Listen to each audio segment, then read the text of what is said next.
Olá pessoal, já estamos por aqui novamente com esta segunda edição do nosso programa no Mundial Telenotícias. Fica difícil encontrar boas notícias para a gente debater aqui, porque quem provém não ajuda. É a matéria-prima que eles produzem, nós aqui apenas analisamos. Vamos debater hoje com o professor Marcos Pisolato a situação vexaminosa deste julgamento dos acusados dos atos do dia 8 de janeiro. Não estão querendo perdoar uma cabeleireira que pichou com batom e ainda criam situações jurídicas para pressionar parlamentares a não votar pela anistia. Você vai ver os detalhes e nos dizer se isso é legal ou não. A gente volta logo depois do recado de nosso apoiador, que é bem rapidinho. Fique por aí, até já. Estava com problema no joelho, não estava tendo condições de andar, de fazer minhas atividades físicas, mas uma semana de uso desse produto articular, que graças a Deus a minha vida mudou, já tive uma boa melhora, entendeu? Já tive uma recuperação no joelho e não tenho palavra para agradecer a Deus, porque verdadeiramente esse produto, né, o articular, que ele resolveu o meu problema, né? Agora eu estou conseguindo andar, estou conseguindo já mexer o joelho, já estou conseguindo agachar, fazer algumas coisas que eu não conseguia. Então uma semana de uso já alcancei o sucesso e muito obrigado por ter me dado essa opção de tomar esse remédio, que eu já tomei até injeção e nada tinha resolvido. Graças a Deus a minha vida mudou. Muito obrigado. Olá, meu grande irmão Paulo, que alegria mais uma vez aqui para falarmos desse produto maravilhoso que vem transformando vidas, que vem trazendo para a vida do brasileiro aquilo que a gente merece, uma vida sem dor, uma vida sem sofrimento. E você acabou de ouvir mais um depoimento real de uma pessoa, de um cliente que hoje não sofre mais com dor. E eu tenho certeza nisso que eu vou falar agora, o próximo depoimento vai ser você. Você que hoje sofre com dor, o próximo depoimento vai ser o seu. Gente, o articular que transforma vidas. E também quero aproveitar, Paulo, para mandar um grande abraço aqui para um telespectador fiel e também nosso cliente, o Paulinho Liverpool, lá da área naval da Marinha Mercantil. Um grande abraço, Paulinho, e parabéns aí por você ter colocado sua saúde em primeiro lugar. Só muda de vida quem toma atitude. Não dá pra querer resultados diferentes fazendo a mesma coisa. Por isso que eu falo, gente, se você sofre com dor hoje, dor crônica, dor no joelho, dor na coluna, dor nas articulações e você não aguenta mais gastar o seu dinheiro com medicação de farmácia, faça como todo mundo tá fazendo. Faça como o Paulinho fez. Todo mundo está adquirindo articular, que por quê? É o melhor produto ortopédico do Brasil. É o único produto que consegue dar resultado já a partir da primeira semana de uso. É um produto nobre, é um produto de fórmula premium, é um produto que tem tudo que você precisa. Gente, hoje nós estamos em primeiro lugar, por quê? Porque esse produto ele tem todas as propriedades que um ortopedista recomenda. Tem condroitina, tem magnésio, tem cúrcuma, vitamina D, cartilagem C2 e o poderoso ácido hialurônico ortopédico. Uma semaninha de uso, eu garanto pra você, você vai voltar a fazer coisas que hoje você faz com dificuldade. Pra você que trabalha bastante, tem uma rotina de trabalho muito puxada, é horrível a gente aceitar a viver com dor. E a produtividade ela diminui, não tem jeito. A pessoa que sofre com dor, ela não consegue trabalhar.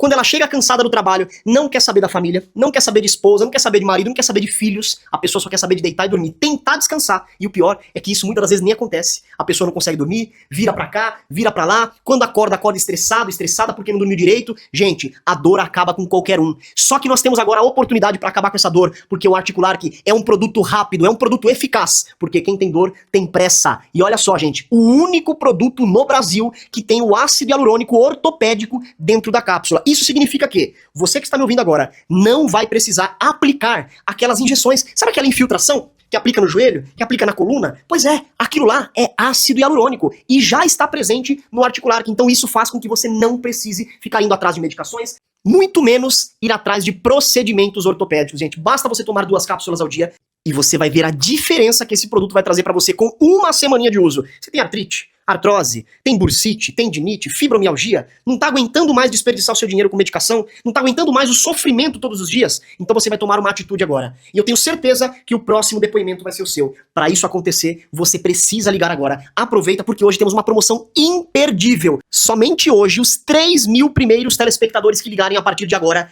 eu vou dar o desconto máximo, tabela máxima de desconto para você hoje. Ligue 0800 591 4391. 0800 591 4391. Vou repetir. 0800 591 4391. Você vai ter em casa um produto que é um produto premium, um produto que substitui até cirurgia. Gente, já são mais de 3.600 cirurgias canceladas. Você tem noção do que é isso? Um produto ter uma força tão grande, capaz de tirar uma pessoa da cirurgia? Somente o Articulark, porque ele tem tudo o que você precisa. Não é cálcio, não é colágeno, não é Orapronobis, é muito mais do que isso. É o melhor produto ortopédico do Brasil. Articulark. Telefone 0800 591 4391. E olha só, para quem ligar agora, ainda vai ganhar de presente 2 pomadas ortopédicas, pomadas massageadoras, pomadas de fabricação própria, que tem componentes que realmente funcionam. Vai ganhar também aquele massageador profissional que é excelente. E o bom é que é portátil, você pode levar para qualquer lugar. Dá para fazer massagem no carro, no trabalho, em casa, em qualquer lugar que você for.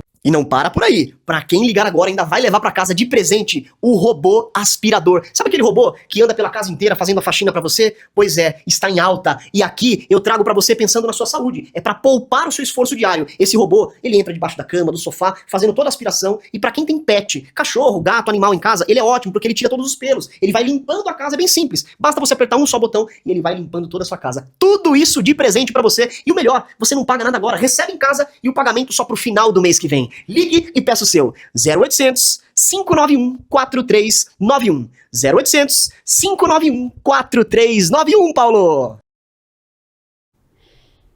Legal. A cabeleireira Débora Rodrigues dos Santos, de 39 anos, que se tornou símbolo dos réus dos atos de 8 de janeiro, ao escrever com batom "Perdeu Mané" na estátua da Justiça em frente ao Supremo Tribunal Federal, enviou ao ministro Alexandre de Moraes uma carta de próprio punho, na qual pediu desculpas, reconheceu o erro e afirmou ter agido no calor do momento. O documento, tornado público por decisão do próprio Moraes, escancara um apelo humano ignorado pela Corte. O conteúdo da carta revela arrependimento sincero. Débora admitiu que não sabia a importância simbólica da estátua e relatou as consequências emocionais e familiares que vem enfrentando desde sua prisão. Ainda assim, Moraes votou pela condenação dela a 14 anos de prisão em regime fechado, uma das penas mais severas entre os réus do dia 8 de janeiro, e sequer fez menção direta ao pedido de perdão. A atitude do magistrado levanta questionamentos sobre a coerência de sua atuação como relator do processo. O mesmo juiz que afirma combater a desinformação e os excessos retóricos parece não considerar o princípio da individualização da pena, nem o direito à ampla defesa, especialmente quando ignora um gesto de humildade vindo da ré, uma mulher sem antecedentes criminais, mãe de 2 filhos pequenos, que sequer invadiu os prédios públicos conforme consta em seu depoimento. Ao apresentar durante o julgamento um vídeo de impacto simbólico não previsto nos autos, Moraes voltou a agir como protagonista da acusação, ultrapassando a linha da imparcialidade exigida de um julgador. Críticos apontam que a insistência em penas duras contra personagens periféricos contrasta com a leniência histórica da justiça brasileira frente a escândalos de corrupção envolvendo figuras do alto escalão político e empresarial. No pano de fundo, cresce a percepção de que o STF, sob a relatoria de Moraes, atua não apenas como instância jurídica, mas também como agente político. A ausência de resposta à carta de Débora não é apenas um silêncio administrativo, é um sinal eloquente de que, em tempos de polarização, a justiça brasileira tem escolhido quais vozes deseja ouvir e quais prefere calar. O ex-ministro da Justiça e senador Sérgio Moro concedeu uma entrevista a um programa de televisão, O Pânico, da Jovem Pan. Veja o que ele disse a respeito da condenação de Débora.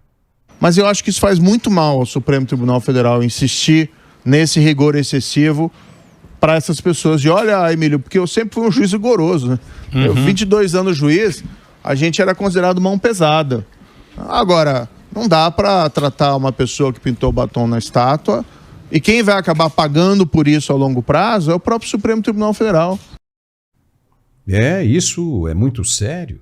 Parece que os ministros perderam o senso de responsabilidade e estão agindo completamente fora do juízo. Isso é fazer justiça? Se fosse um crime hediondo de assassinato e esquartejamento, por exemplo, não se discutiria a questão. Mas dar 14 anos para uma pessoa que nem adentrou a corte para se manifestar, nos parece muito, sendo que a única coisa que fez foi pichar com batom a estátua da justiça e não considerar a avaliação individual? Em Mateus 6, versículo 14 e 15, se diz o seguinte: se perdoarem as ofensas uns dos outros, o Pai Celestial também lhes perdoará. Mas, se não perdoarem uns aos outros, o Pai Celestial não lhes perdoará as ofensas. Lascou, papai. Tem gente cristã de fora que leva isso muito a sério e que tem condições de apertar o torniquete, e vai apertar. Seja compreendido como ação humana ou divina, mas ele vai apertar. O argumento sempre é a defesa da democracia. Mas a democracia foi defendida com a posse do presidente Lula, que teve toda a oportunidade do mundo para justificar a que veio. Nada, de fato, absolutamente nada, o ameaçou mais do que as suas próprias ações e atitudes. O maior inimigo do presidente Lula e do próprio governo são eles mesmos. O resto é puramente imaginário, com um claro intuito de afastar a democracia, de verdadeiramente destruir a democracia. Sim, afastar os que podem tirá-los do poder. Esse é o verdadeiro crime contra a democracia. Quando falam em defesa desta democracia, essa gente, na verdade, está atacando a democracia. O presidente Lula mesmo disse em discurso no Japão que o mundo precisa fazer alguma coisa para evitar que a direita volte a controlar o planeta. Mas o que está acontecendo é justamente a manifestação da democracia. Mas para eles, democracia é votar neles. E aqueles que não votam neles estão atentando contra a democracia e por isso devem ser impedidos de votar, pois mais da metade dos brasileiros considera a atuação do Supremo Tribunal Federal ruim ou péssima, segundo pesquisa divulgada pelo Instituto Futura Inteligência, divulgada nesta quarta-feira, dia 26. O levantamento foi feito em todo o território nacional e ouviu 1.000 pessoas entre os dias 19 e 22 de março. Mais da metade, 52,6% avaliam negativamente o STF, enquanto apenas 26,8% veem a corte de forma positiva. Isso é preocupante, é sim. Mas os caras não estão nem aí para o que o povo pensa. Eles não devem satisfação alguma porque não foram eleitos pelo povo. Então essa observação não serve de absolutamente nada. Mas pior que isso, é a evidência de que os ministros estão usando o judiciário para fazer pressão política. A mais nova, divulgada em todo lugar, como no site Metrópolis, por exemplo, diz que Alexandre de Moraes está pressionando Gilberto Kassab para que ele não oriente os parlamentares do PSD a votarem pela anistia no Congresso.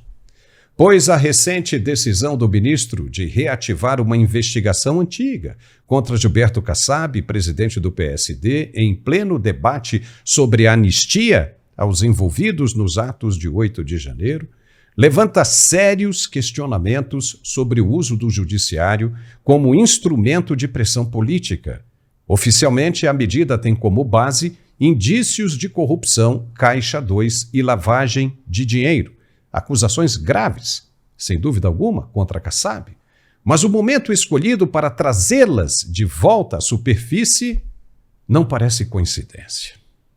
Nos bastidores de Brasília, a reabertura do caso é vista por muitos como uma forma clara de intimidação. Kassab, cujo partido tem parlamentares simpáticos à proposta de anistia, tornou-se peça-chave no xadrez político que envolve o STF, o Congresso Nacional e o futuro de milhares de brasileiros enquadrados como golpistas. Ao reaquecer um processo antigo, justamente agora, Moraes envia um recado: apoio à anistia pode ter custo jurídico. O gesto reforça a percepção crescente de que o Supremo extrapola o seu papel constitucional, atuando com protagonismo político e, por vezes, como árbitro, com interesses próprios. A narrativa da independência entre os poderes vai se esvaziando, diante de movimentos que parecem cada vez mais coordenados e estrategicamente cronometrados. No meio disso tudo, resta a pergunta incômoda: até onde vai o poder de um ministro do Supremo quando suas decisões passam a influenciar diretamente os rumos da articulação política do país? E o mais preocupante: quem vigia os demais? Nós vamos comentar sobre isso daqui a pouco, depois do recado de nosso apoiador, que traz um produto para queda de cabelo bem legal. Se liga aí no que ele tem a dizer, que eu fico por aqui esperando por você, rapidinho. Até já. Você sofre com queda de cabelo? Seus fios estão fracos, sem vida e sem volume? Chegou a solução definitiva para transformar a saúde dos seus cabelos: o tônico capilar Hairvic. Com uma fórmula exclusiva e cientificamente comprovada, Hairvic age diretamente no couro cabeludo, fortalecendo os fios, reduzindo a queda e estimulando o crescimento capilar. Seus ingredientes naturais, como aloe vera, cavalinha, castanha da Índia e quilaia, nutrem profundamente e restauram a vitalidade do seu cabelo. E agora elevamos a nossa fórmula a um patamar ainda mais superior. Com o poder das plantas amazônicas e ingredientes importados, Hairvic oferece uma solução natural e altamente eficaz, superando padrões do mercado. E agora preste atenção, porque temos uma promoção exclusiva para você.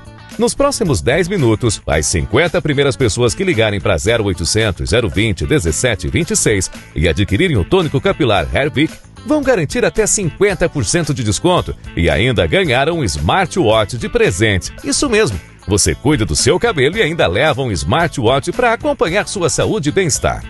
Não perca tempo, ligue agora 0800 020 17 26 e aproveite essa oferta incrível. Mas corra, porque essa promoção é exclusiva para as primeiras 50 ligações. Ligue agora para 0800 020 17 26. Além disso, a linha Hairvic Suite conta com a exclusiva neurofragrância, cientificamente comprovada para ativar regiões do cérebro que combatem o estresse, proporcionando uma experiência de bem-estar enquanto você cuida dos seus cabelos. Estudos comprovam que 85% das pessoas percebem crescimento acelerado dos fios, 95% notam uma drástica redução na queda capilar e 85% relatam equilíbrio da oleosidade. Isso significa cabelos mais fortes, volumosos e saudáveis. Hairvic foi desenvolvido com nanotecnologia para garantir a absorção profunda dos nutrientes, ativando os bulbos capilares e promovendo um crescimento mais rápido e eficaz. E o melhor, é um produto fácil de usar. Basta aplicar no couro cabeludo de 2 a 3 vezes ao dia, massagear levemente por alguns segundos e pronto. O tratamento está feito. E para potencializar seus resultados, combine o Hairvic com o shampoo 2 em 1 da mesma linha. Ele limpa profundamente, hidrata e equilibra a oleosidade do couro cabeludo, deixando os fios mais soltos e saudáveis. Possui uma textura leve e refrescante, removendo o excesso de oleosidade sem ressecar os fios. Além disso, promove um brilho notável e melhora significativamente o aspecto geral dos cabelos. Uma combinação perfeita para um cabelo incrível. E agora preste atenção, porque temos uma promoção exclusiva para você. Nos próximos 10 minutos, as 50 primeiras pessoas que ligarem para 0800 020 17 26 e adquirirem o tônico capilar Hairvic vão garantir até 50% de desconto e ainda ganhar um smartwatch de presente. Isso mesmo! Você cuida do seu cabelo e ainda leva um smartwatch para acompanhar sua saúde e bem-estar. Não perca tempo, ligue agora 0800 020 17 26 e aproveite essa oferta incrível. Mas corra, porque essa promoção é exclusiva para as primeiras 50 ligações. Ligue agora para 0800 020 17 26 e aproveite. Cabelos mais fortes, volumosos e saudáveis esperam por você.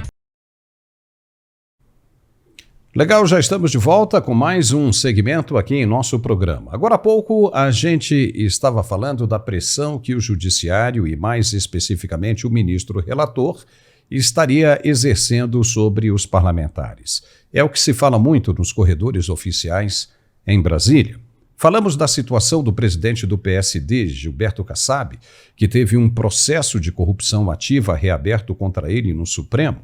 O ministro relator puxou o processo para o comando dele agora. E justamente depois de Kassab declarar o apoio ao projeto de anistia. O ministro não quer anistiar ninguém e vai bater em qualquer um que se opor a ele. Você se lembra, por exemplo, do presidente da Câmara, né? O mocinho, Hugo Mota? Pois é, ele tinha um pensamento bem diferente do ministro, defendendo a anistia aos condenados e coisa e tal. Mas foi só atender a um convite para jantar com o ministro que ele voltou com umas ideias estranhas, diferentes. Aí, tendo como parâmetro o que tem acontecido com aqueles que se mostram favoráveis à anistia, fomos fazer uma breve pesquisa sobre a vida pregressa de Hugo Mota na Justiça. E pasmem para o que vem por aí. O nome do deputado federal Hugo Mota, republicanos da Paraíba, está diretamente associado a uma série de escândalos envolvendo a família dele e o uso de recursos públicos no reduto eleitoral na Paraíba. As denúncias vão desde fraudes em licitações até obras milionárias abandonadas. Em 2016, por exemplo, a Operação Veiculação da Polícia Federal revelou um esquema de desvio de recursos públicos nas prefeituras de Patos, Emas e São José de Espinharas. Entre os principais alvos da investigação estavam a mãe do deputado, Ilana Mota, então chefe de gabinete da Prefeitura de Patos, e também a avó dele, Francisca Mota, ex-prefeita da cidade. Ambas foram afastadas ou presas previamente, acusadas de participação em fraudes em licitações e desvios de verbas de programas federais, como o Fundeb e o transporte escolar. O montante desviado ultrapassava 11 milhões de reais. Além das denúncias criminais, a gestão da família Mota em Patos é marcada por obras paradas e suspeitas de má administração. Um exemplo disso, simbólico, é a construção do Teatro Municipal de Patos, iniciada há mais de 14 anos, com recursos oriundos de emenda parlamentar do próprio Hugo Mota, no valor de 2 milhões de reais. Mas até hoje a obra segue inacabada, com repasses interrompidos, suspeitas de irregularidades e abandono visível. Durante esse período, a cidade foi governada por parentes do deputado, como o pai Nabor Vanderlei e a avó Francisca Mota. Os episódios levantam questionamentos sobre o uso político do orçamento público e a impunidade e o ciclo de poder concentrado nas mãos de uma mesma família. O silêncio de autoridades e a falta de desfecho nos processos apenas reforçam a percepção de que, para alguns, a lei parece ter pesos diferentes. Esses, segundo fontes em Brasília, foram os argumentos que fizeram Hugo Mota a mudar de ideia. E como é que o brasileiro elege uma pessoa assim, com uma capivara deste tamanho? É claro que ele fica nas mãos da justiça e não vai fazer nunca nada que desagrade o judiciário. Caso contrário, ele e a família inteira podem parar na cadeia. A que ponto o Brasil chegou? Oh boy! Conosco hoje o professor Marcos Pisolato. Seja muito bem-vindo, Pisolato. É por essas e outras coisas que o brasileiro fica revoltado, não é? Porque tudo isso é público. Basta fazer uma pesquisa na internet, Pisolato, que se levanta tudo isso aí. Se levanta tudo isso aí. O que está acontecendo? É muita coisa esquisita, né, Pisolato? Seja bem-vindo. Olá, Paulo. O Brasil, ele infelizmente nos dá notícia triste atrás de notícia triste. E hoje pela manhã um aluno me perguntou, um aluno que aliás vai ser provavelmente um excelente cientista político no futuro. Quem sabe a gente tenha no futuro grandes pensadores da área política. Ele perguntou, professor, o que a gente faz? Eu falei, olha, a sensação que com certeza a nossa audiência também tem, é que o Brasil está caindo vertiginosamente numa espécie de espiral descendente. A gente continua afundando e de vez em quando parece que entra um ar e a gente consegue respirar e no fundo a gente cai novamente. Porque a gente vê essa consecução, isso parece muito tipo bandos animais. Quando você olha uma savana africana, por exemplo, os animais de mesma espécie tendem a andar juntos. E infelizmente parece que a corrupção anda junto no país, eles vão se abraçando, eles vão se apoiando e vão usando, nesse caso específico aí do Kassab, mesmo do Hugo Motta, a justiça que deveria ser justamente aquela que deveria dar a cada um o que lhe é devido, que deveria impedir que essas coisas tivessem prosseguimento, ela entrou nesse circuito. Ela está sequestrando políticos. Isso é visível, para usar a expressão do Lula, né? Já que é tão visível assim o golpe, como o Lula afirmou, é visível que o nosso sistema judiciário não é mais um sistema judiciário, é um sistema aparelhado para servir uma ideologia. Eu aqui vou lembrar um período terrível da história brasileira, que foi o coronelismo, a chamada República Velha. Ele só terminou lá com a Revolução de 30, com Vargas, onde os coronéis da época, que eram grandes fazendeiros, controlavam a política, controlavam a economia, fraudavam as eleições. Aqui estou fazendo uma analogia com a República Velha. Esses coronéis usavam o que a gente chama de 3 Fs: força, fraude e favores. E com isso eles conseguiam todos os resultados políticos e econômicos que eles queriam. E aí me parece que nós estamos voltando numa espécie de coronelismo, só que agora da forma togada. E aqui eu lembro que muitas das famílias políticas do Brasil de hoje são descendentes dos coronéis daquela época. A diferença, a distância talvez seja que hoje nossos coronéis são togados, para os quais a justiça, pelo menos, ao que me parece, não tem mais a menor importância, né? Já que há uma ideia de anormalidade jurídica que torna normal todos os desmandos, todas as excrescências jurídicas que a gente vem vendo. O outro cara que eu gostaria de citar, o Marechal de Ferro alemão, Otto von Bismarck, ele falava que as sociedades humanas, elas se dividem em 3 tipos: as inteligentes, as medíocres e as idiotas. As inteligentes, elas não precisam errar para aprender. Elas olham os erros dos outros e aprendem. Esse estágio a gente já perdeu, porque a gente já está fazendo os erros, né? As medíocres, isso segundo Otto von Bismarck, as medíocres são aquelas sociedades que elas primeiro erram e daí aprendem, refazem os erros, para evitar que eles sejam cometidos novamente. E a última classificação são civilizações idiotas, que elas permanecem no erro. A pergunta, claro, aí voltando ao meu aluno no começo, o que a gente faz? A gente está de fato preso nessa espiral descendente e é muito difícil ver uma solução, porque a gente está cada vez mais isolado. Por mais que a gente analise uma ajuda externa, um vento do norte que sopre por aqui e possa exercer algum tipo de pressão, parece que o nosso sistema de revanchismo federal, porque não é mais um sistema judiciário, é de claramente vingança. E aqui eu peço perdão pela minha indignação, porque segunda-feira, quando eu fui ouvir o voto do ministro Alexandre de Moraes, eu fiquei com uma vergonha alheia. Ao mesmo tempo, uma vergonha de ser brasileiro, porque um dia eu vou ter que dar aula disso. Eu tenho certeza que uma mente juvenil, quando me perguntar, mas por que ele condenou uma cabeleireira porque pichou uma estátua com batom há 14 anos? Por que ele deu uma multa de 30 milhões de reais? Ao mesmo tempo devolve um helicóptero no traficante. Como é que você explica essa anormalidade, se não numa sociedade que se perdeu de si mesmo? Nós, enquanto país, enquanto nação, enquanto Estado, nós estamos perdidos de nós mesmos. Nós não temos a quem recorrer, o sistema judiciário não se baseia mais numa Constituição, é toda uma desordenação, e aí eu entendo a angústia da nossa audiência, que a gente sempre lê os comentários depois do programa.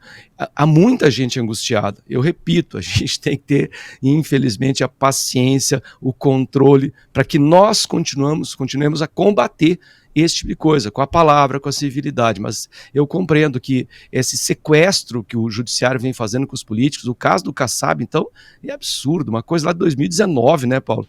Agora, convenientemente, retorna pelas mãos de um, nem sei o que dizer, se é um ministro, se é um juiz, se é um investigador, tudo ao mesmo tempo. É triste, na verdade, viver no Brasil tem se tornado tedioso e triste ao mesmo tempo.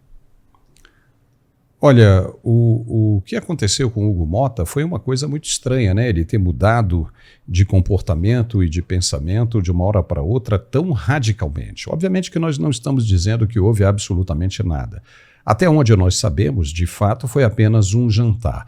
Mas quando você busca toda essa capivara, né, que é a ficha do cara, né, quando você faz um estudo da vida política do cara, você vê situações que, de repente, você liga uma coisa a outra e, para seu entendimento particular, é fácil de compreender a situação. Agora, quem é o culpado de tudo isso? Quem é o culpado de tudo isso? É o povo. É o povo que não sabe votar. Pelo menos tem uma coisa ainda interessante nisso aí que eu estava falando, que é que isso agora está aparecendo, né, Pisolato? Isso tudo agora está vindo à tona. Antes, ninguém conseguia perceber isso. Antes, devido a uma repressão que já havia, né? Ou seja, só quem mandava, né, na informação dentro do Brasil eram as empresas consorciadas, as empresas abertas que recebiam verba governamental e não se podia falar nunca mal das ações, né, do sistema, porque era o sistema quem pagava os salários dos profissionais. Hoje em dia, nós estamos conseguindo enxergar com mais clareza toda essa sujeira que já existia lá no passado, muito provavelmente até mais do que se vê hoje.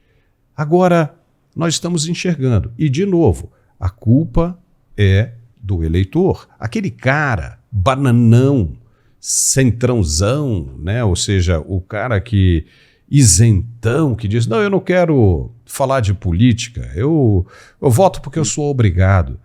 Só que ele não percebe que o resultado dessa ignorância, dessa alienação, vai influenciar diretamente na vida dele também.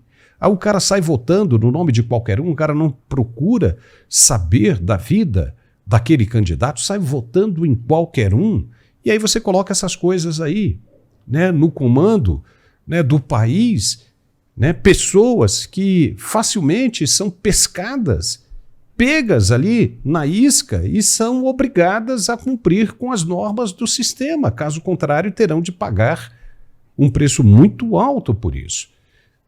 Não é? E outra, não vou nem entrar num outro detalhe aqui, porque para que a gente não seja mal interpretado, mas a culpa é do eleitor, não é? É fato, Paulo. É fato. É indiferença, ignorância e egoísmo. Quando se fala de eleitor que é indiferente à política, vota por votar, quando pega o santinho no chão e vota no primeiro que apareceu, que é indiferença. Política é uma coisa que vem de polis de cidade, para o bem comum, atinge a todos. Um único eleitor que seja capaz de errar, de uma maneira ou de outra, acaba atingindo a todos. Então a indiferença é um problema. O egoísmo é outro problema, porque faz com que o eleitor, mesmo que tenha a noção de que aquele político de repente não seja o melhor, é aquele que vai trazer algum benefício para ele ou para os seus. O egoísmo também leva muita gente a votar em quem não deveria ser eleito. E aí vem o último, que é a ignorância, né? Que se somar os dois anteriores, aí nós temos a tragédia, que a pessoa não conhece, não sabe, não se interessa, vota de forma indiferente e se tiver qualquer tipo de benefício, leva. E como você falou bem no comecinho desse teu último comentário, né? A gente tem hoje a opção de se informar, e eu costumo dizer que o maior bastião da democracia hoje, a maior luz que permite clarear a democracia são as redes sociais. Eles tentam nos convencer, e não são só os indiferentes, os egoístas, são também os ilustrados, aqueles que dizem que estudam, que entendem de democracia, que vão afirmar que não, que democracia é você ter apenas um único discurso. Lula não acabou de afirmar que tem que impedir a direita de chegar ao poder, isso aí é antidemocrático. Você tem que permitir todo tipo de discurso. A democracia é conviver com o contraditório. A gente cansa de falar aqui no nosso programa, né, Paulo? Eu não quero acabar com a esquerda, eu quero continuar ouvindo a esquerda. Eu, pessoalmente, acho, pelo tudo que eu já li e estudei, que há pouco que se aproveite da esquerda. E ela teve muitas oportunidades, inclusive no Brasil, de mostrar como se governa, bom, e foi desgoverno. Então, acho que ela está aprovada. Talvez uma nova esquerda, quem sabe, né? A gente quer ouvir a esquerda, quer que permaneça a esquerda. Mas, num regime democrático, é preciso que haja contraditório. Aliás, para toda a vida humana é preciso que haja a boa dialética. A dialética é aquela do Sócrates, não a do Marx. A boa dialética, aquela que entende que as ideias, quando mesmo parecem absolutas e certas, elas precisam se opor ou aceitar a oposição da ideia contraditória. Vou fazer de novo uma breve digressão histórica. Quando nós vivíamos, por exemplo, na época da escravidão no Brasil, então até finais do século XIX, o aceito como certo era a escravidão. Era o racismo como tido como certo. Inclusive a ciência da época defendia que haviam raças maiores, raças melhores. O opositor, o contraditório era perseguido, o abolicionista era perseguido. Então foi o discurso do contraditório que fez com que nós saíssemos daquele fosso profundo e vergonhoso que era a escravidão e era o racismo. Hoje a gente passa pelo quê? Pela ideia de que essa tirania do judiciário é em defesa da democracia. Que falar que a esquerda tem que ser exterminada, para usar a expressão do próprio Lula, isso aí é democracia. Que uma senhora que vai lá pichar a estátua com Perdeu Mané não é vandalismo, é ataque à democracia. A gente tem que permitir o contraditório porque a democracia é viva. Porque se a gente não regar a democracia com o contraditório todo santo dia, a democracia vira tirania e ela não vai ser, como a gente está tendo a oportunidade de ver, a tirania nunca se implanta de forma estrondosa, ela não cai no nosso colo, ela vem gemendo, devagarzinho, é uma frase do Thomas Sowell. A democracia, a tirania nunca se implanta com estrondo, sempre com gemidos, aos pouquinhos, aos pouquinhos, aos pouquinhos. E a gente já está nessa ainda há quase 7 anos, ao ponto de ver o ministro Alexandre de Moraes sentir mais até a vontade de violar descaradamente qualquer processo judicial, nem ficando vermelho sequer. Então a gente está num momento bastante delicado da história do Brasil, que a gente precisaria construir pontes para voltar a ser um país, uma nação. Porque eu acho difícil, Paulo, a gente conseguir reconstruir o Brasil depois disso, depois de tanto choque, de tanta fricção. Olha só, democracia é isso aí. É o direito de debater ideias livremente. O pensamento antagônico é o que promove a reflexão. E a reflexão traz a evolução da humanidade. Nós chegamos até onde estamos hoje graças a isso. As contestações, as concordâncias, isso é muito importante. Eu costumo ver todo tipo de debate possível, de direita, de esquerda, porque é isso que traz para você o pé no chão, né, Pizzolato? Que abre a cabeça para uma reflexão. E nós não estamos aqui falando agora diretamente do julgamento do ex-presidente Bolsonaro. Nós estamos falando de um contexto todo, muito maior. Um exagero. O próprio ministro Luiz Fux, não somos nem nós que estamos dizendo isso. O próprio ministro Luiz Fux disse considerar isso um exagero. Uma mulher que apenas sujou as suas mãos ali e, como ela mesma disse, ela terminou uma frase, Perdeu Mané, que é atribuída ao presidente da corte. Uma pessoa dessa pegar 14 anos de prisão por causa disso e mais uma multa de 30 milhões de reais e que isso sirva de exemplo para qualquer um que abrir a boca e que decida discutir ou contestar o que está sendo dito, vai tomar a mesma coisa, vai tomar a mesma paulada na cabeça. O presidente Bolsonaro, já que nós tocamos aqui no assunto, ficou bem indignado, bem indignado. E nós temos uma fala dele questionando o julgamento, principalmente o voto do ministro Flávio Dino. Veja o que disse o ex-presidente. O julgamento será justo? Eu já tive problema pessoal com o Flávio Dino quando éramos deputados aqui na Câmara. Ele me processou. Então um processo que agiu contra mim quando era governador lá do Maranhão. O próprio Alexandre de Moraes também. Ele vai continuar sendo tudo. Ele é juiz, interroga, ele decide quem vai ser interrogado. Ele, apesar da delação premiada não poder participar, participa, ameaça. É tudo. É isento ou não é?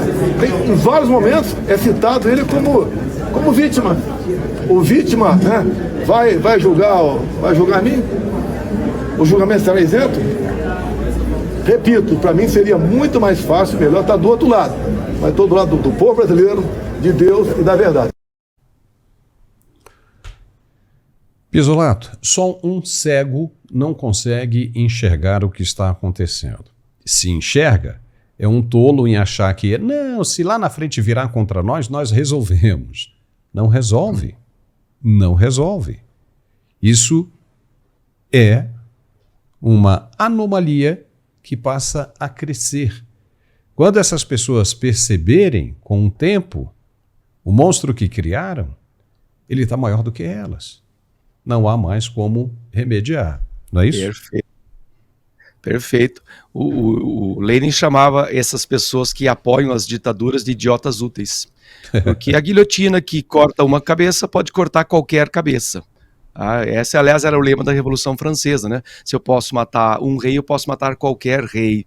Porque eu não esbarro mais num sistema judiciário que seja de fato equilibrado. E equilibrando que, eu sempre falo da tal estátua da justiça que foi pichada, a postura dela, a construção dela já é muito emblemática. É lá dos anos 70.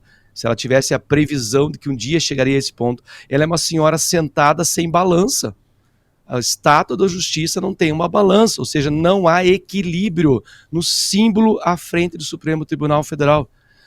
O que seria uma espada sentada sobre o colo dela, que deveria estar na mão dela, de um lado a balança, do outro lado a espada, é uma espécie de um porrete. Então a própria estátua da justiça já mostra essa excrescência. Agora, com relação... É isso aí, perfeito.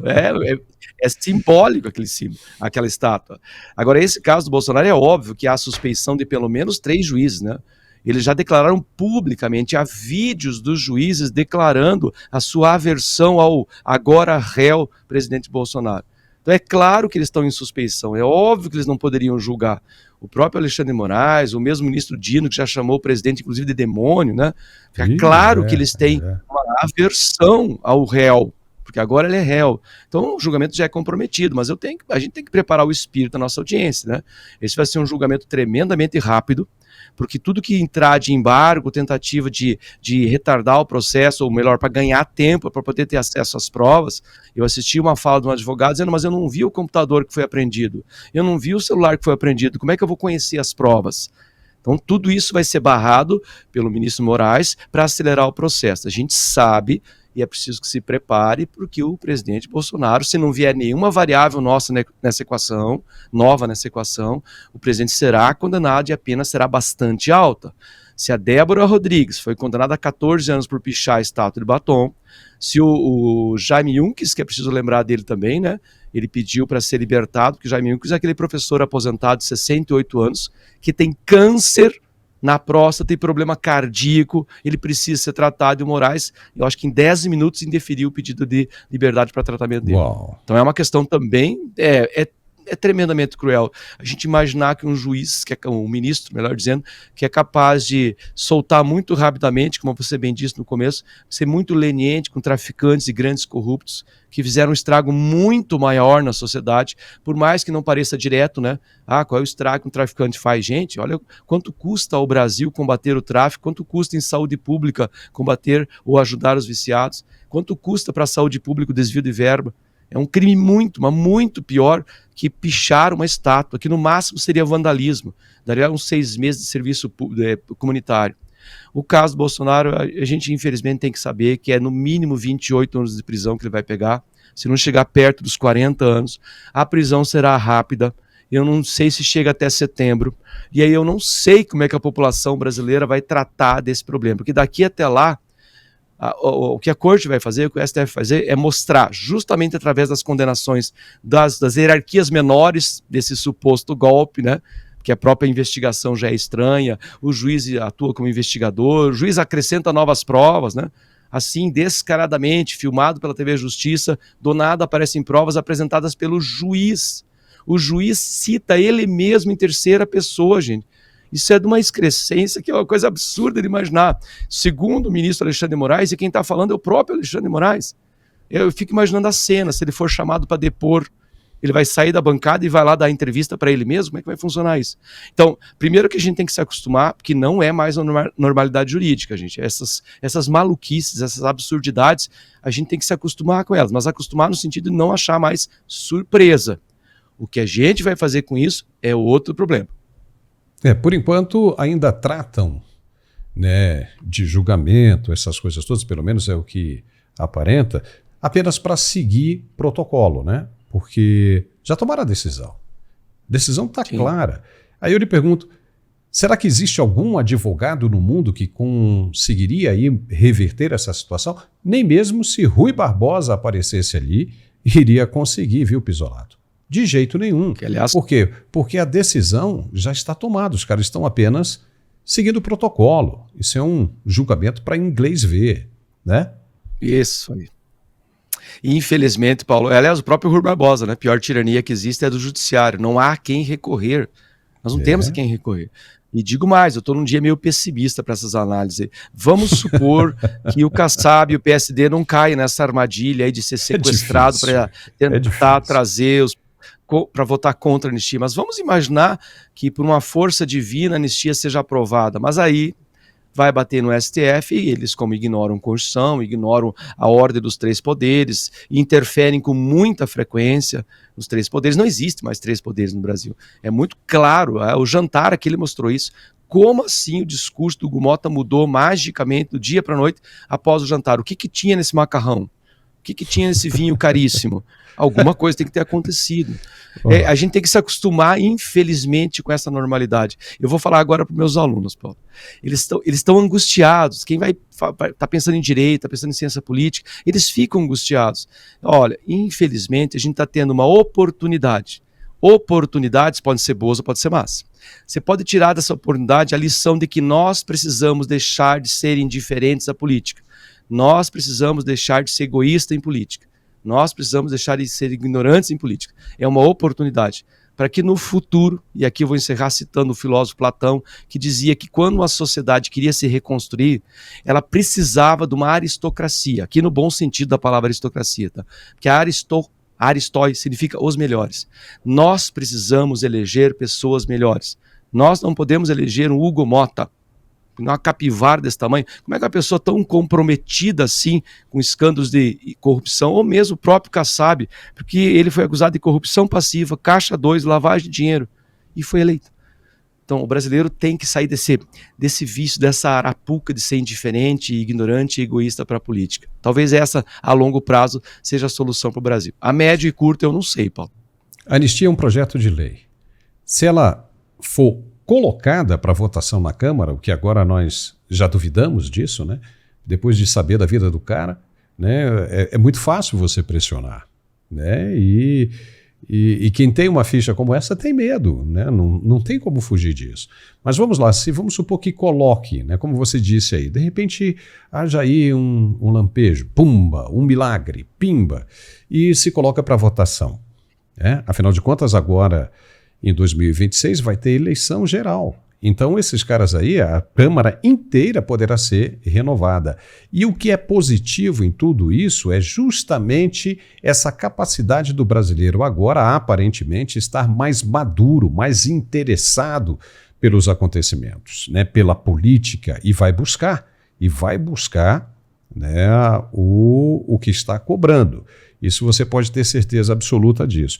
Então, não há como calar esse momento que é muito crescente, é muito forte. O calor desses acontecimentos, né, ele é muito forte, né? Então você pode tentar, né, você pode chegar ao judiciário, pressionar ali, veja o que está acontecendo, né? Vem tudo à tona, né? Todo mundo fica sabendo. Então é uma situação que poderá ser resolvida em 2026. Poderá ser resolvida em 2026. Mas você tem problemas na Câmara e no Senado. Sendo um projeto de lei, ela terá que ser votada na Câmara, se conseguirem colocar, aprovada, vai para o Senado, resta saber o tempo, né, de tramitação disso aí. No Senado vai enfrentar um outro obstáculo ainda maior, que é Davi Alcolumbre, que é um cara também que já vem cheio de problema aí para trás, né? Tem vídeo dele aí circulando, áudio dele circulando aí, indicando irregularidades em negociações. A internet está cheia dessas coisas, né? E são áudios verdadeiros. Vamos supor que ele consiga também botar isso para andar e seja aprovado no Senado.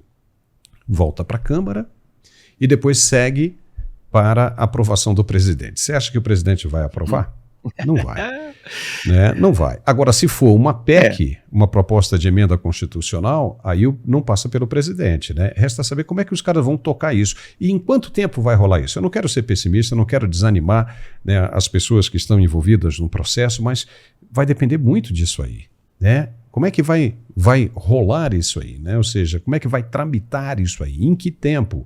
Então, é realmente uma situação complicada, mas estamos chegando no final, né? Nós vamos conhecer tudo. O final de tudo isso vai ser agora em 2026. Nós vamos saber tudo, vamos conhecer tudo. Mas antes disso, já que nós estamos falando em conhecer, Pizzolato, eu preciso dar esse recado aqui, ó.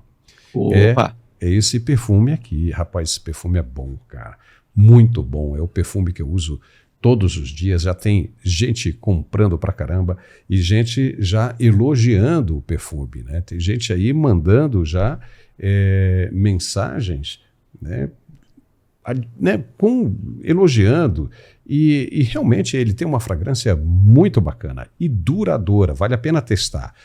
Está com desconto no site, né? Entra aí no site, loja virtual, né? etielojavirtual.com, ou acessa pelo o QR Code e pode pedir o perfume. Ele é muito bom, vem numa embalagem pequena, ele tem 50 ml e é bem legal, né?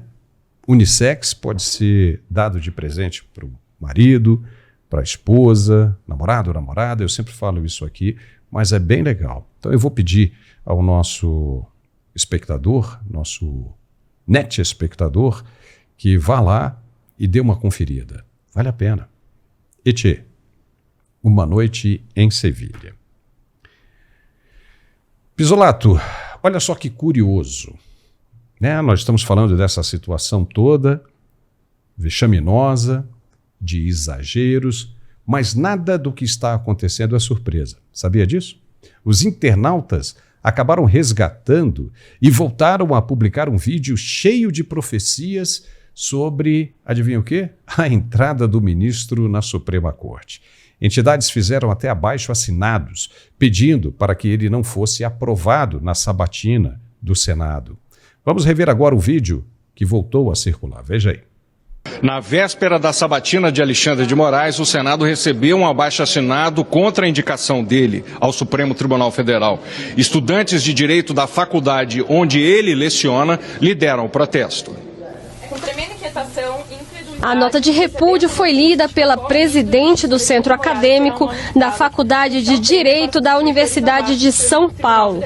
A manifestação veio acompanhada de mais de 270 mil assinaturas.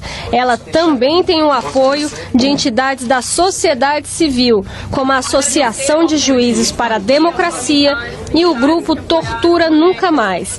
A nota alega que Alexandre de Moraes, indicado ao Supremo Tribunal Federal, tem uma postura partidarizada e não cumpre os requisitos para ocupar uma vaga na Suprema Corte. Diante da crise do sistema carcerário recentemente, a gente viu uma atitude displicente dele, incompatível com o cargo. O Centro Acadêmico já tinha se posicionado contrário a esse posicionamento dele e...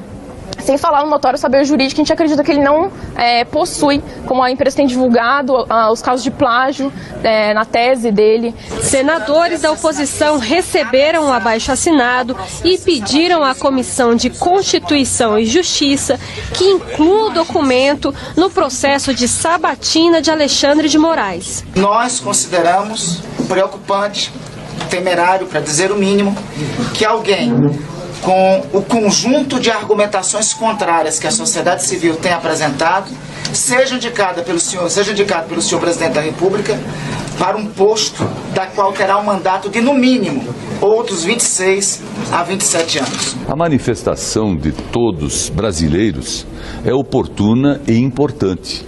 É preciso que nós, na democracia, aceitemos as opiniões divergentes.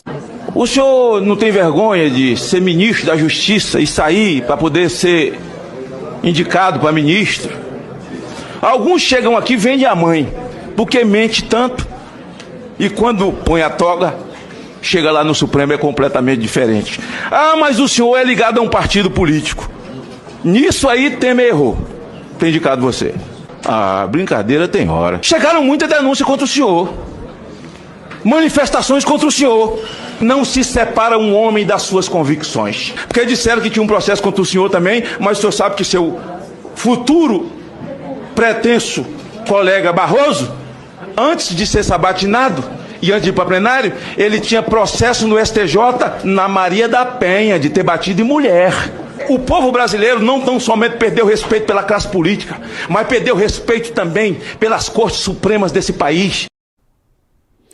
Pisolato, não tem como fugir disso, né? Até mesmo o próprio ministro já deveria saber que, diante de um julgamento tão polêmico como esse, o nome dele iria vir à tona em qualquer lugar, em todos os lugares, todo mundo iria comentar, né? Ele deve saber disso. Agora, os caras foram avisados, né, Pisoto? Foram avisados, e tá tudo acontecendo do jeito que foi avisado lá atrás, rapaz. Você veja que, olha, como é que as coisas mudam conforme as conveniências. Nós vimos ali o senador Randolfo Rodrigues, o deputado Lindbergh Farias, a Gleisi Hoffmann, que era senadora na época, participou da sabatina.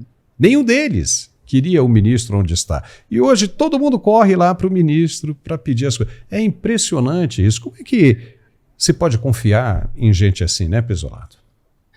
Olha, Paulo, a primeira observação que eu lembro dessa sabatina que o Moraes passou, se você olhar para o rosto dele lá em 2016, né? 17 foi quando ele assumiu, março de 17, lá indicado pelo Temer, né? Se olhar para o rosto dele lá em 2017, você vê que no rosto não demonstra que ele está seguro de si, porque ele não tem o poder na mão. Alguém pega aí depois da internet esse rosto de 2017 sendo lá instigado pelo Magno Malta para lembrar da sua própria história. Tá? Muito disso aí que a OAB da época e alguns alunos que foram, alunos do Moraes, levantaram, foi jogado por baixo do tapete e simplesmente se ignorou. Inclusive a acusação de plágio nunca mais foi verificada, né? Quem teria coragem de verificar algo assim contra o ministro do STF? Até porque poderia cair na mão dele para o julgamento, então seria estranho. Mas a primeira coisa que eu reparei foi essa, o rosto. O rosto dele demonstra um certo temor, inclusive, né? Veja, ele estava com certeza, muito nervoso, muito temeroso que pudesse ser reprovado e toda a carreira dele pudesse desandar a partir dali, né? Imagina alguém ser reprovado para indicação ao STF.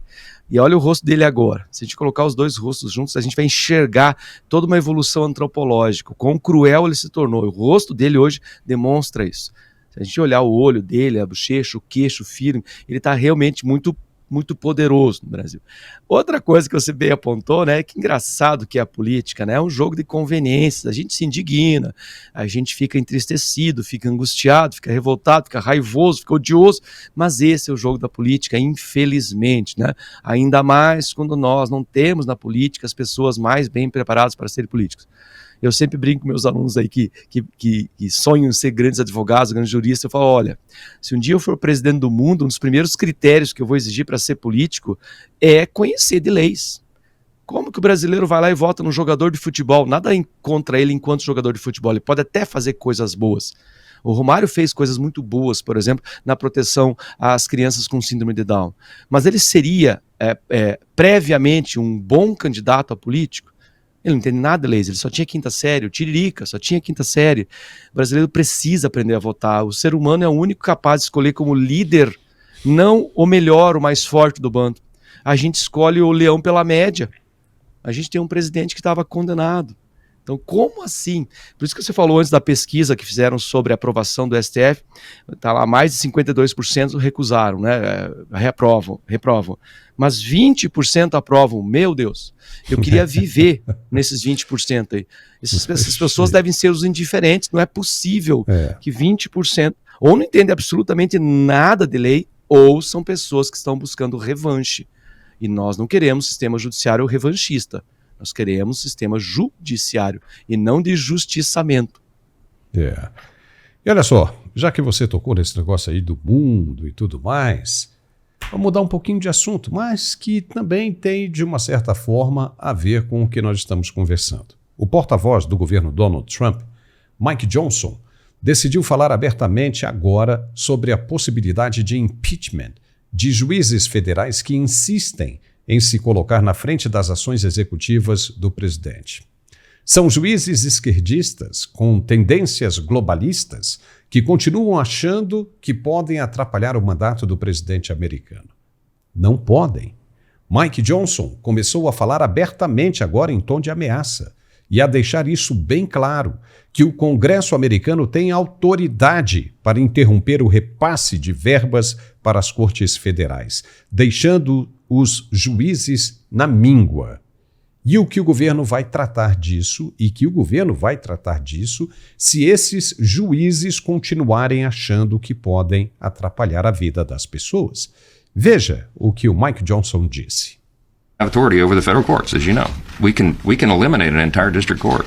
We have power funding over the courts and all these other things, but desperate times call for desperate measures, and Congress is going to act. So stay tuned for that. Pisolata, é impressionante como acontece nos Estados Unidos, acontece no Brasil e vice-versa. A semelhança é muito grande e o homem parece que vai arrepiar mesmo. E que isso sirva de aviso e exemplo para outras correntes que acham que Trump pode ser parado, não é? Ouso dizer que tem um dedinho de história do Brasil nessas atitudes do Trump. Ele tem o conhecimento, parece até que ele acompanhou o julgamento da denúncia do presidente Bolsonaro aqui, ou pelo menos foi comunicado de alguns trechos dessa denúncia, e eu acho que a história do Brasil pode ter influenciado essa decisão dele de ir para cima desse juiz, porque ele quer evitar que aconteça lá o que aconteceu aqui. Porque se acontecer lá o que aconteceu aqui, a gente veria um isolamento, porque depois da Suprema Corte, mesmo lá, né, tantos juízes federais assim, você vai acabar com o tempo compondo uma Suprema Corte de juízes com orientação ideológica. De novo, né, um juiz é o fiel da balança, ele não pode estar de lado nenhum da balança. Por isso que nós falamos antes da suspeição dos 3 juízes da primeira turma para julgar o caso da denúncia contra o Bolsonaro, porque eles não podem estar de nenhum lado da balança. A ideia da balança é equilíbrio, o juiz tem que estar no fiel, tem que estar no meio, ele não pode tomar posição política. E tem juiz de esquerda na Suprema Corte? É provável que tenha. O que ele quer evitar é que aqui embaixo, nas camadas que podem ascender as camadas superiores da hierarquia dos tribunais americanos, é evitar que aconteça lá o que aconteceu aqui. É uma medida prévia, coisa que ele aprendeu lá atrás no primeiro mandato. Quantas coisas que ele tentou fazer e a justiça foi barrando, ele achou que não era uma boa briga política e pulou fora. Aí ele olhou para a história do Brasil, ouso dizer que ele olhou para a história do Brasil, olha o que aconteceu no Brasil e em vários outros lugares da América Latina, né? Ele perdeu a América Latina, essa disputa pela liberdade, ele foi perdendo, e não só ele, claro, mas no mandato dele ele não soube o que fazer. Agora ele vai agir com mais rigor. Para quem é desavisado, quem olha de fora, está pensando assim, mas ele vai perseguir os juízes que discordam dele. Não se trata disso, se trata de dizer que um juiz não pode estar de lado nenhum da balança. Um juiz tem que estar no meio, tem que ser fiel da balança. Ele vai ter que pegar a lei do jeito que ela está lá e não interpretar, ou para usar a expressão do ministro Alexandre de Moraes, fazer o entendimento da lei. Não há entendimento da lei. A lei é escrita para que você não tenha problemas de interpretação. Já pensou você colocar aí proteger um deputado contra quaisquer coisas que ele fala e depois você começar a interpretar o que significa quaisquer? É isso que ele quer evitar lá. E tem que pegar pesado mesmo, colocar o juiz no lugar de juiz, o executivo no lugar de executivo, o legislativo no lugar de legislativo. É para isso que o Montesquieu criou os 3 poderes, para que não houvesse interferência entre eles. Então eu acho que o Trump tá agindo corretamente. Eu não sei como é que vai terminar essa história. Se os juízes vão voltar para a caixinha, para as 4 linhas deles, ou se vão continuar insistindo e barrando algumas das ideias, alguns projetos que o executivo possa apresentar ao legislativo lá, por exemplo. Pizzolato, nós estamos juntos de novo, nesta sexta-feira ao meio-dia, né? Vamos deixar claro aqui para o nosso público aqui que nós vamos dar continuidade a esse assunto e vamos falar de outras coisas também bem interessantes, que vale a pena assistir. Mas por hoje, Pizzolato, eu te agradeço demais aí a sua participação e os seus comentários brilhantes. Obrigado, viu? Obrigado, Paulo. Um abraço para você, um abraço para nossa audiência. Depois eu converso com eles lá no nosso chat. Tchau, tchau. Tchau. Legal demais. Programão, muito bom. Fico feliz. E nós ficamos hoje por aqui. Se você gostou, nos dê um like, não deixe de se inscrever, é muito importante que você se inscreva no nosso canal, porque quanto mais gente inscrita, quando a gente bater 1 milhão, a plataforma entende cada vez mais a relevância do conteúdo e espalha para o maior número possível de pessoas. Precisamos que as pessoas assistam, que as pessoas entendam a realidade, porque isso ajuda muito na formação de cada opinião. Muitíssimo obrigado e nos vemos de novo então nesta sexta-feira, ao meio-dia. Até lá!